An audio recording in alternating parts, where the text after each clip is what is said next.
Ang programang ito ay rated SPG. Striktong patnubay at gabay ng magulang ang kailangan. Maaaring may masiselang tema, lengguwahe, karahasan, sexual, horror o droga na hindi angkop sa mga bata.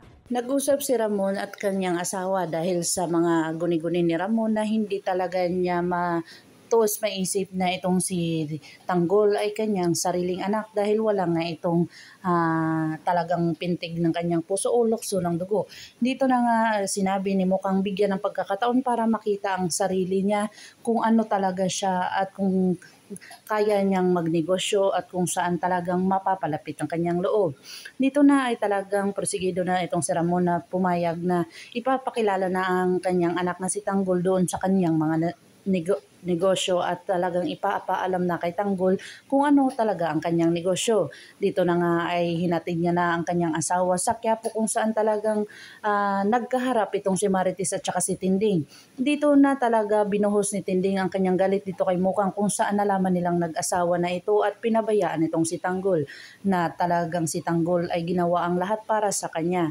Si Tanggol naman ay talagang prosigido na si Chief Espina para ito ay kalabanin o kitilin ang mga buhay ng Red Phoenix. Dito na nga ibinigay na sa kanila ang kanilang mga gamit na kung saan aalis na sila.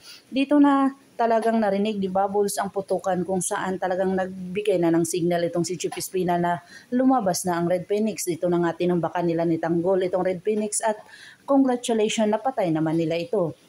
Pero hindi sila nakatakas dahil sa nakita sila ni Rigor. Dito na talagang nagkaabutan itong si Rigor at saka si Ramon na kung saan talagang mortal na magkaaway ay nagkita-kita na kung saan malaki ang galit ni Rigor dito kay Ramon na kung saan gusto niya itong kitilin. Akala niya patay na pero buhay pa pala.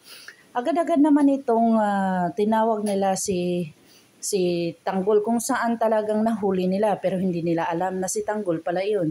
Nagtaka si Rigor kung sinong babae na nagsabing tumakas na kayo Tanggol at kung saan kinonfirm niya pa dito kay Mando ang totoong kanyang narinig. Dito na talagang kinompronta ni Mando itong si Rigor kung saan talagang siya ang nangangaliwa at hindi si Marites. Kawawang-kawawa naman si Marites kung saan talagang siya ang nagdudusa sa hindi niya naman kasalanan. Abangan natin ang mga susunod pa na episode na ito, ang Batang Quiapo. Kung bago lang po kayo sa aking channel, please like, share, and subscribe para ma-update po kayo sa mga susunod pa. Yan lamang po at maraming salamat.